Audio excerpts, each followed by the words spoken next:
today's video, we're gonna be going over some tips and tricks on installing a airdog lift pump. I happen to have the 100 gallon per hour lift pump.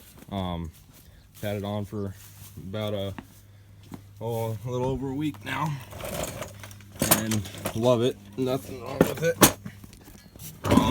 It mounts right up here, driver's side of the truck. Go under, right under the cab on that bracket.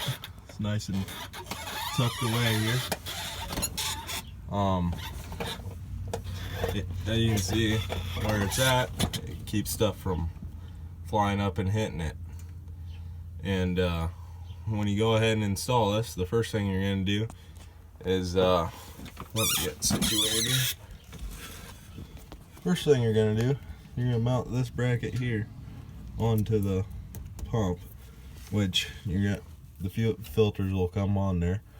You'll take them off and then put that on there.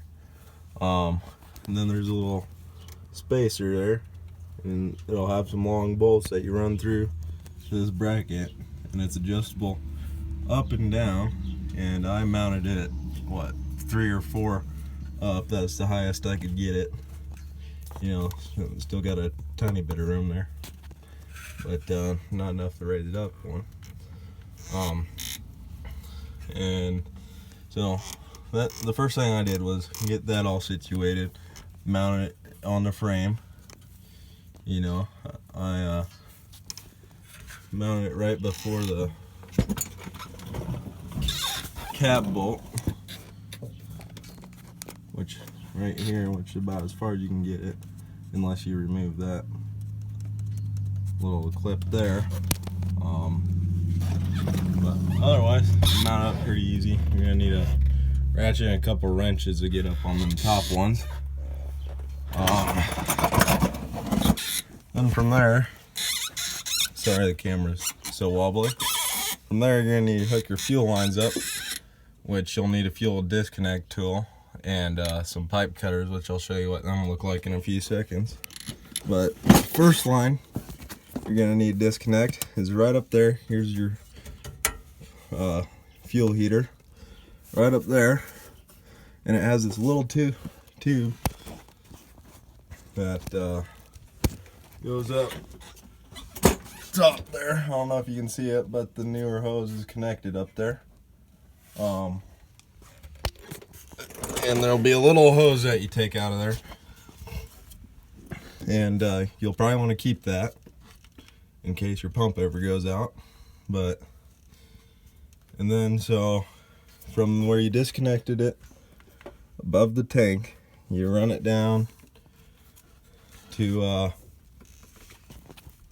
the fuel outside, which is where your pressure regulator is at. And then where you disconnected on the top of the tank, I ran it through that spot that the old hose was and ran it down. Or I lied on that. That was my bad. So the top of the tank, this is your fuel in, where the regulator's at. Through the top of the tank there. And then where it goes out on the other side, you have it connected there, where you have a straight fitting. Where this 90-degree angle is, that goes back up to the tank for that extra fuel to get through. Now, if I can get out of here, let me set you guys down for a minute here.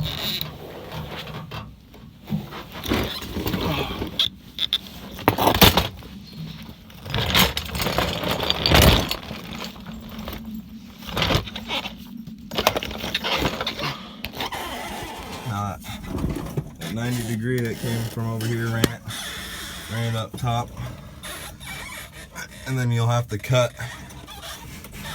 your filler neck to the gas tank, put that little piece in there, hose clamp it down, and I haven't had anything leaking, so that just connects in there.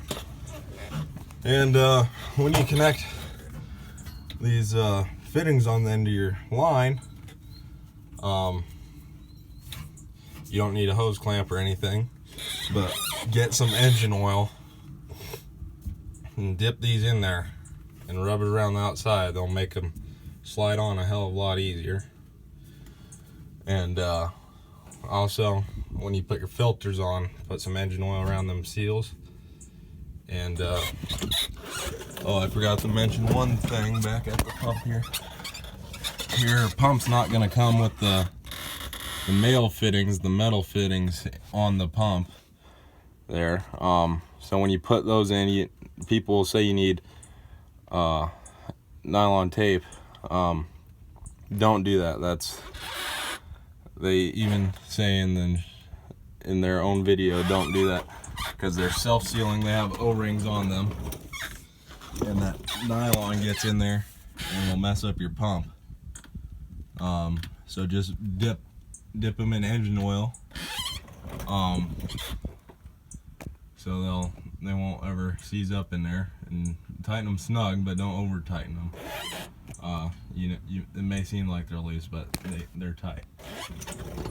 So that's that, and you're gonna want a real sharp knife to cut that filler neck, but be careful not to cut this other tube that's up there.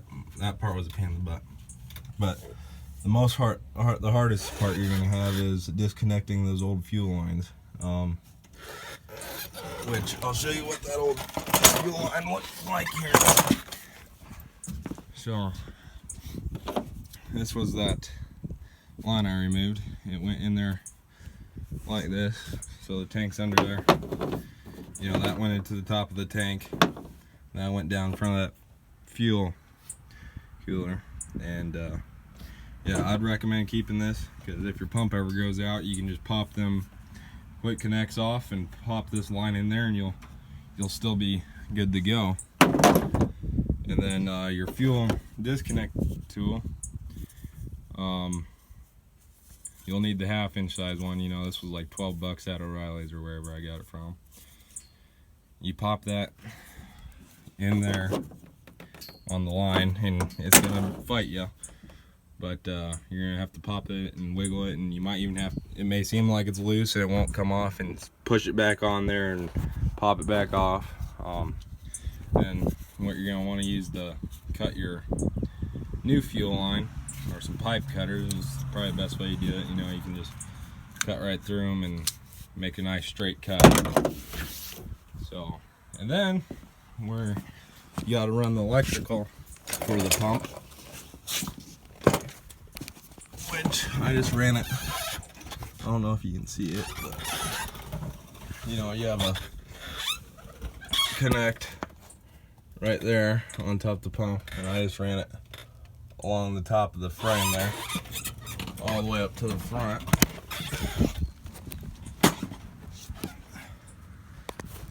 And come here, you know, ran it up the back side of the fender well there.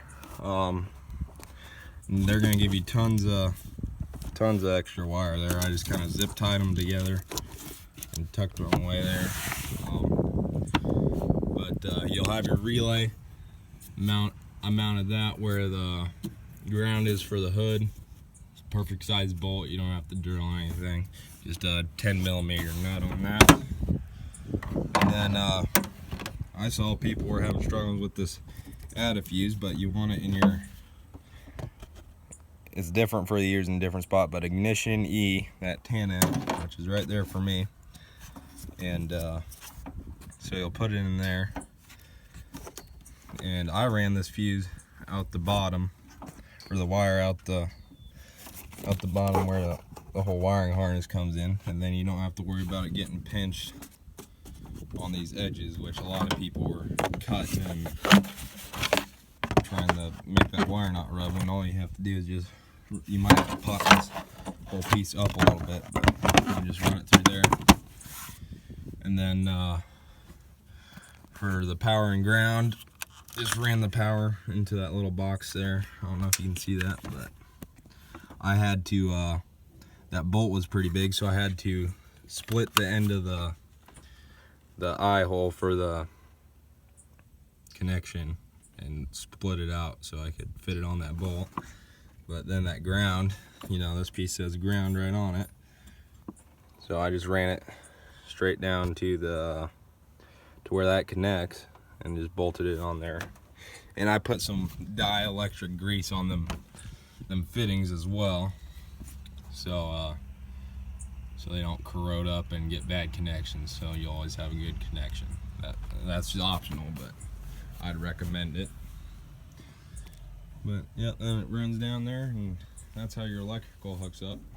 Really simple, really easy. It already comes with the ends on it, so you don't have to be no professional electrician to do it. Then I just kind of zip tied everything up, cleaned it up. But